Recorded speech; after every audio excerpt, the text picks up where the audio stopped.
আচ্ছা, 12 ডজন কলা 16 জনের মধ্যে ভাগ করে দিলে প্রত্যেকে কটি করে পাবে? প্রথমে দেখ, প্রথমে কি তাহলে 12 ডজন কলা, 12 ডজন। আচ্ছা, তাহলে মনে কর 1 ডজন মানে কটা? 12টা। 12টা, তাহলে 12 ডজন মানে কত? 12 গুণ 12 সমান সমান কত? 144। আচ্ছা, তাহলে হ্যাঁ, এই টিগুলো কিন্তু লিখতেই হবে, নাহলে পরীক্ষায় নাম্বার দেবে না, ঠিক আছে? আচ্ছা আচ্ছা, এবার বলেছে 18 জনের মধ্যে ভাগ করলে প্রত্যেকে কটি করে পাবে? তাহলে লিখছি, আগে আগে লিখতে হবে 18 জনের মধ্যে 144টি কলা ভাগ করতে হবে, ঠিক আছে? তাহলে 144 ভাগ 18, এখানে 18 আছে, 18 লিখলাম, ঠিক আছে? 144 এখানে 18 দিয়ে, 18 ঘরের নামটা পড়ে কতই আসে? 144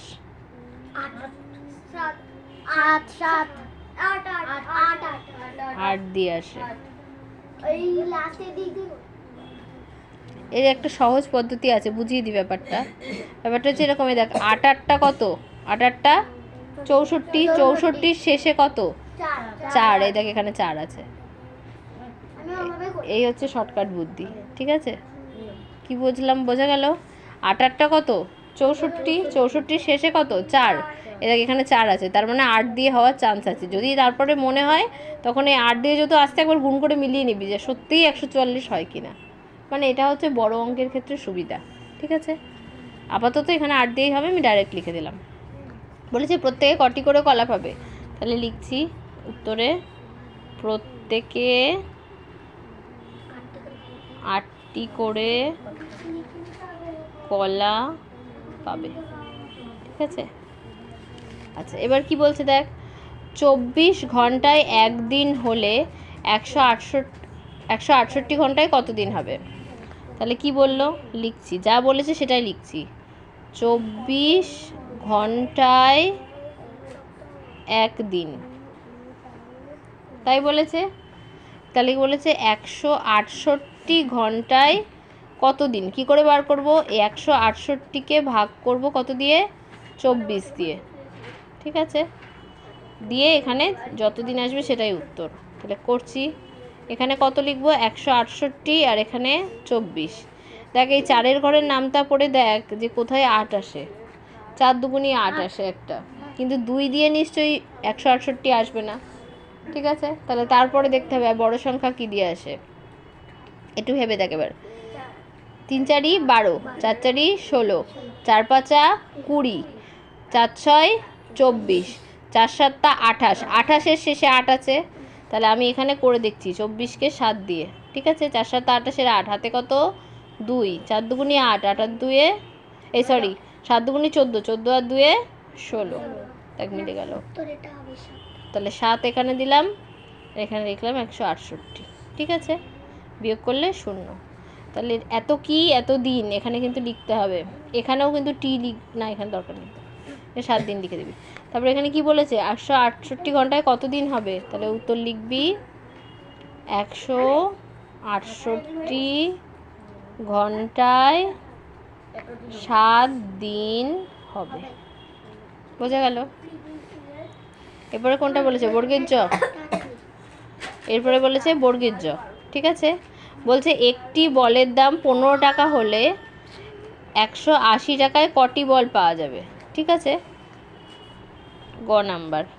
তাহলে কি বলছে? একটি বলের দাম 15 টাকা, গ না সরি, বর্গের জ এটা, ঠিক আছে? বলেছে একটি বলের দাম 15 টাকা, তাহলে ঘুরিয়ে লিখছি। কেন বলতো লিখছি ঘুরিয়ে? কারণ দেখ এখানেও টাকা দেওয়া আছে, এখানেও টাকা দেওয়া আছে, তাই টাকাটাই আমি সামনে লিখব, ঠিক আছে? তাহলে ঘুরিয়ে লিখছি, কি লিখব? 15 টাকায় পাওয়া যায় একটি বল, হলো? ঘুরিয়ে লিখলাম। কি প্রশ্ন করেছে? 180 টাকায় কটা পাওয়া যাবে, তাই তো? তাহলে কি হবে? 180 ভাগ 15। ঠিক আছে, এখানে পাতিয়ে নিচ্ছি। আচ্ছা, ভাগটাই এখানে একটু বোঝ। দেখ, এখানে আছে 15, এখানে আছে 18। দেখ, ঠিক আছে, তাহলে 1 দিয়ে যাবে, 15 একে 15, বিয়োগ করলে কত আসে? 3। আর এই শূন্যটাকে এর পিছনে বসিয়ে দিলাম। ঠিক আছে, 15 দুগুণী 30। তাহলে উত্তরে কি বলেছে? এখানে বলেছে কটি বল পাওয়া যাবে। তাহলে লেখ, উত্তরে লিখবি কি? 12টি বল পাওয়া যাবে। আমাকে এটা প্রচুর ভালো করে বলি, এখনো মনে আছে আমার। মনে আছে, কিন্তু বাকিটা কেন ভুলে গেছে জানি না আমি। যাই হোক, আচ্ছা, 6 নম্বর কি বলেছে?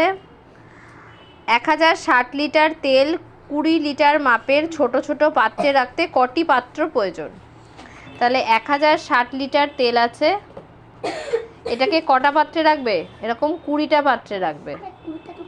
ঠিক আছে, তাহলে এরকম অনেকগুলো করার বদলে কি করতে হয়? অনেকগুলোকে না, অনেক ভেবে দেখ, এতটাটাকে তো প্রতিটা জায়গায় আলাদা আলাদা করে ভাগ করে করে রাখছে, ভাগ করে রাখছে, তার মানে কি করতে হবে? ভাগ করতে হবে। তাহলে লিখছি আমি, 1060 লিটার তেল 20 লিটার মাপের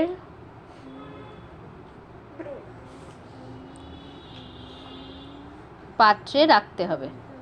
ঠিক আছে, এরকম লিখে নিলাম। তাহলে কি করে করব? 1060 ভাগ 20। ঠিক আছে, তাহলে করছি 1060 আর এখানে 20, সরি এখানে না টি লিখতে হবে, এত টি। ঠিক আছে, টিটা কিন্তু লিখবি, নাহলে নাম্বার কাটবে। আচ্ছা, হ্যাঁ, এখানে দেখ, খেয়াল কর, এখানে দুটো সংখ্যা নিলেও এখানে 20 আছে, এখানে 10 হচ্ছে, তাহলে 3টে সংখ্যা নিয়ে করতে হবে। ঠিক আছে, আচ্ছা, 20 ঘরের নামটা খুব সোজা, একটু বুঝিয়ে দিয়ে দেখ। 2 1কে 2 আর পেছনে 0, তাই তো? তাহলে যদি এখানে 20কে যদি 5 দিয়ে গুণ করি, তাহলে 5 দুগুণী 10, আর এই একটা 0 পেছনে। ঠিক আছে, তাহলে এসে গেল 100, তাই দিলাম 5 দিয়ে এখানে 100। ঠিক আছে, বিয়োগ করলে কত হয়? 6। এই শূন্যটাকে এখানে নামালাম। ঠিক আছে, 3 20 বেশি বুঝলে এরকম ভুল হয়। তারপরে বলেছে পাত্রে কটি পাত্র প্রয়োজন হবে? তাহলে উত্তর লিখবি 53টি পাত্র প্রয়োজন হবে।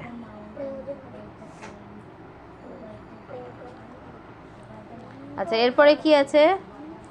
ট নাম্বার বলছে একটি ভাগ অঙ্কে ভাজ্য 120। তাহলে ট নাম্বারে কি বলছে? ভাজ্য সমান সমান 120। আচ্ছা, তারপরে কি বললো? ভাগফল 7 লিখছি, ভাগফল সমান সমান 7।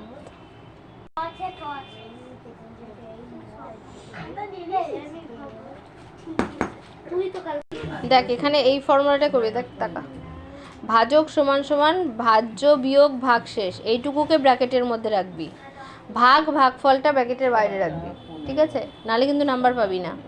এবার ভাজ্য কত ছিল? এখানে 120, তাই লিখলাম 120, বিয়োগ ভাগশেষ কত? 8, তাই লিখলাম 8 দিয়ে এটাকে ব্র্যাকেট করে দিলাম। এবার ভাগ কত আছে? ভাগফল 7। ঠিক আছে, এবার দেখ, এটা বিয়োগ করে দেখবি, এটা বিয়োগ করলে আসবে 112। ঠিক আছে, 112 বিয়োগ 7, হ্যাঁ অবশ্যই। ঠিক আছে, আচ্ছা, তাহলে 112 বিয়োগ 7, এবার কত দিয়ে হবে? 7 একে 7, তারপরে 7 7 42।